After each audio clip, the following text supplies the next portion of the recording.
Amerika Serikat dan Israel telah melancarkan kampanye militer besar terhadap Iran, termasuk serangan udara dan rudal di berbagai fasilitas militer.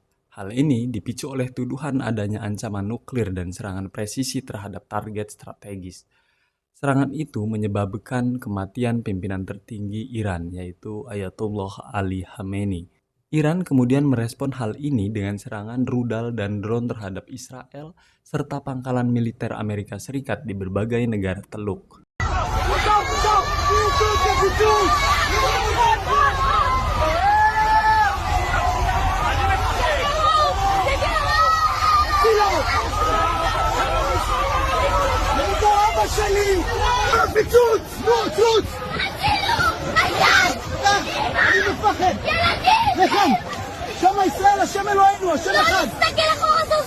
Pertempuran kini tidak hanya di Iran dan Israel, tetapi sudah menyebar ke berbagai wilayah di Timur Tengah, termasuk serangan rudal Iran ke Saudi Arabia, ke Kuwait, Bahrain, Qatar, dan Uni Emirat Arab. Serangan balasan tentara Israel dan milisi sekutu terhadap kelompok yang didukung Iran, seperti Hezbollah di Lebanon.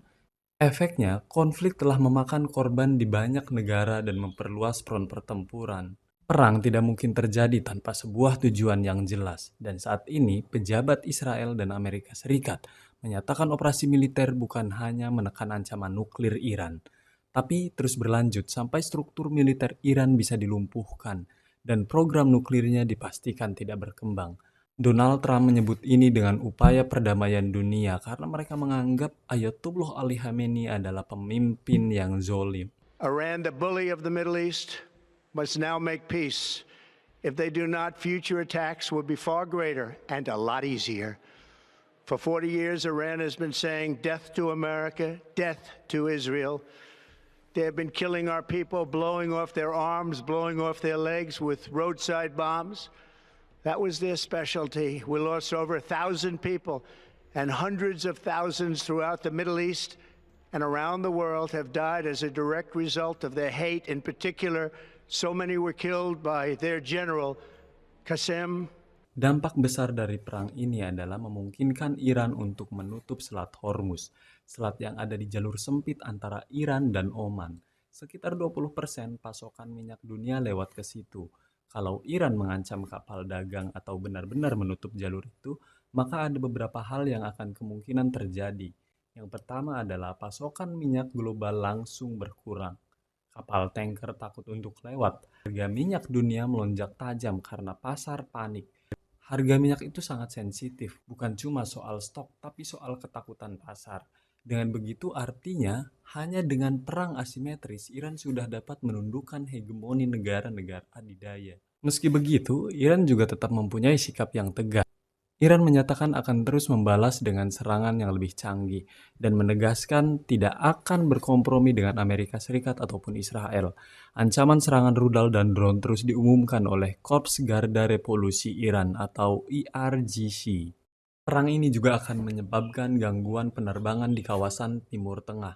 Kalau zona Teluk jadi zona konflik, maskapai akan menghindari wilayah udara Iran, Irak, dan Teluk. Rute pesawat akan diputar lebih jauh dengan memakan biaya bahan bakar yang lebih tinggi karena harga minyak naik dan jarak lebih jauh. Beberapa penerbangan bisa saja membatalkan demi keamanan. Jadi, yang terjadi saat ini bukan hanya sekedar perang, akan tetapi berefek juga terhadap logistik global.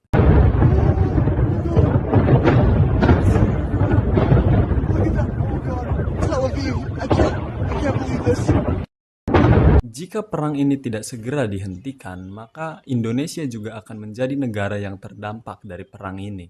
Dengan posisi Indonesia bukan produsen minyak, kita impor cukup banyak minyak dari luar negeri.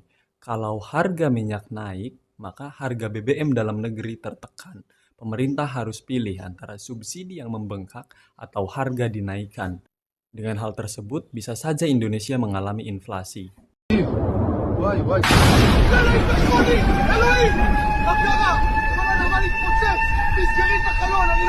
Dalam situasi global yang tegang, investor besar akan mulai menarik uang dari negara-negara berkembang dan mereka akan memilih mencari investasi yang aman seperti memasukkan ke dalam dolar Amerika Serikat.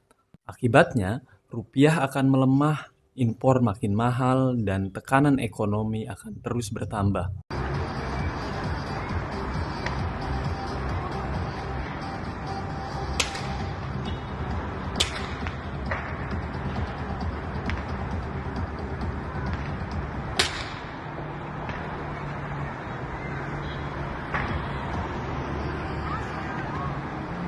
Negara-negara di dunia mulai mengeluarkan posisi resminya.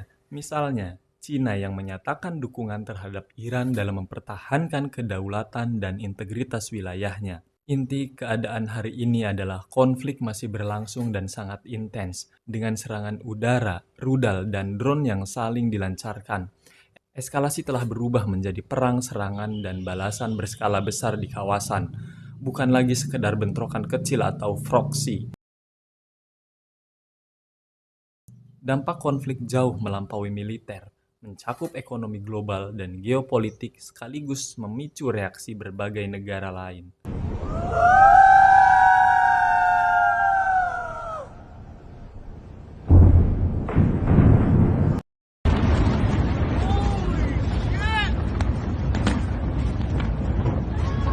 No fucking way!